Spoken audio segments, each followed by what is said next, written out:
Bismillahirrahmanirrahim. Assalamualaikum warahmatullahi wabarakatuh. Alhamdulillahirrabbilalamin. Wassalatu wassalamu ala asrafil anbiya wal mursalin wa ala alihi washabihi ajmain amma ba'du. Di sini saya Ramadan Al-Hab dengan NIM 204105010061. Di sini saya akan menanggapi video Bapak Abdul Wadud Nafis yang berjudul tentang perhitungan pendapatan nasional. Langsung saja, materi yang pertama, pengertian pendapatan nasional. Pendapatan nasional adalah nilai total atau output akhir suatu negara dari semua barang dan jasa yang diproduksi dalam satu tahun. Beranjak materi selanjutnya yaitu konsep pendapatan nasional. Di sini ada 6. Yang pertama, produk domestik bruto GDP. Yang kedua, produk nasional bruto GNP. Yang ketiga, produk nasional neto NNP. Yang keempat, pendapatan nasional neto NNI. Yang kelima, pendapatan perseorangan PI. Yang keenam, pendapatan yang siap dibelanjakan DI. Beranjak materi yang pertama yaitu gross domestic product dalam kurung GDP. Produk domestik bruto merupakan jumlah produk baik barang maupun jasa yang dihasilkan oleh unit-unit produksi di dalam batas wilayah suatu negara atas domestik dalam satu tahun. GDP memiliki rumus sebagai berikut. GDP sama dengan pendapatan masyarakat dalam negeri ditambah pendapatan asing. Yang kedua, materi yang kedua, gross national product GNP. Produk nasional bruto adalah nilai produk baik barang dan jasa yang dihasilkan oleh produk suatu negara nasional selama satu tahun, termasuk yang dihasilkan oleh warga negara tersebut di luar negeri. Jadi, jika terdapat seorang asal Indonesia yang menjual pakaian domestik, barang atau jasa yang dihasilkannya termasuk ke dalam GNP.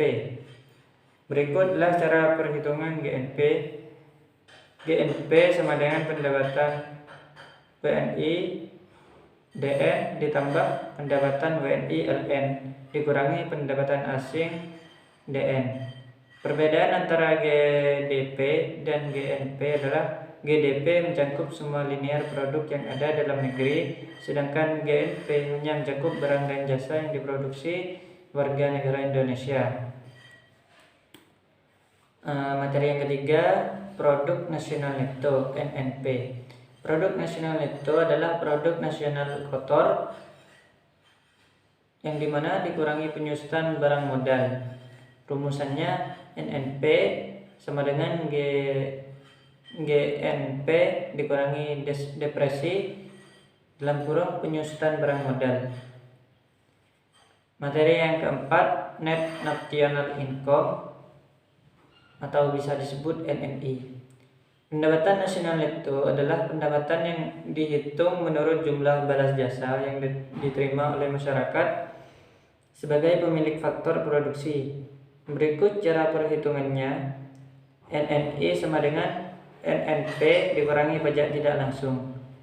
Pajak tidak langsung adalah pajak yang bebannya dapat dialihkan kepada pihak lain seperti pajak hadiah, pajak penjualan, dan lain-lain.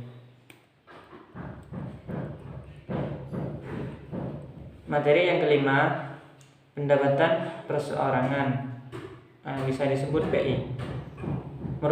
Merupakan jumlah pendapatan yang diterima oleh setiap orang dalam masyarakat, termasuk pendapatan yang diperoleh tanpa melakukan kegiatan apapun, misalnya gaji karyawan maupun pendapatan yang didapat secara berantai. Cara perhitungannya menggunakan rumusnya yaitu PI sama dengan NNI dikurangi pajak perumusan dikurangi iuran dikurangi laba ditahan ditambah transfer payment. Transfer payment adalah penerimaan yang bukan merupakan balas jasa produksi, melainkan diambil sebagai dari pendapatan nasional tahun lalu, seperti pembayaran nada pensiun, pensiunan, tunjangan, pengangguran, dan sebagai berikut.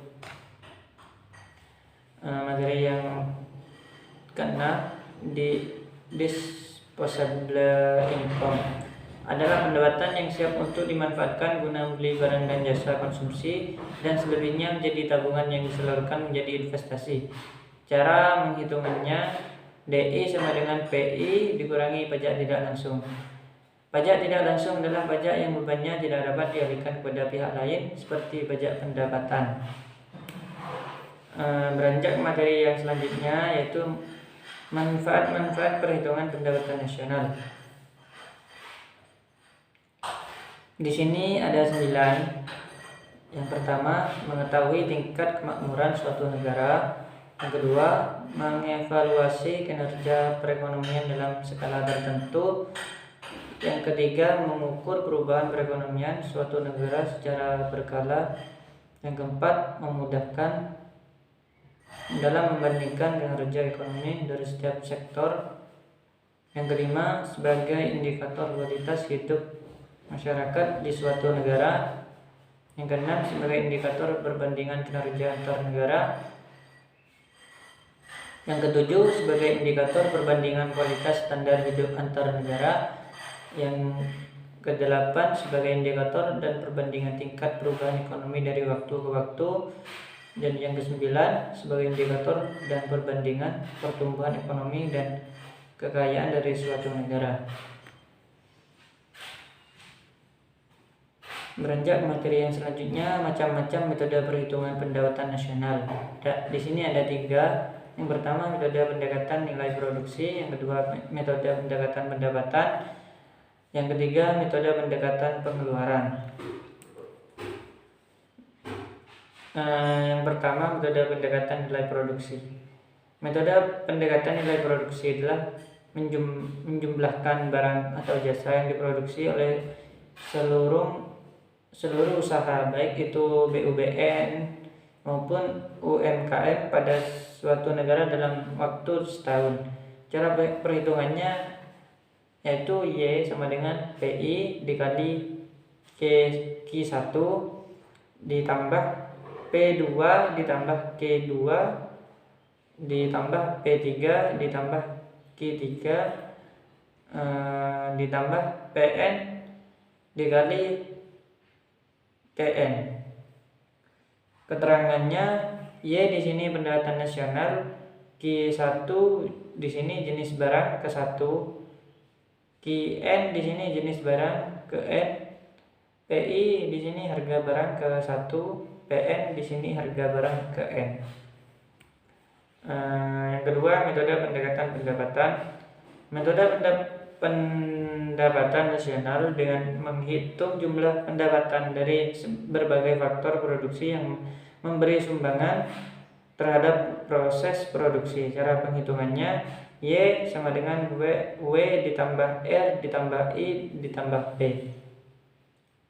Keterangannya di sini Y pendapatan nasional, W di sini wage upah atau gaji, R di sini rent sewa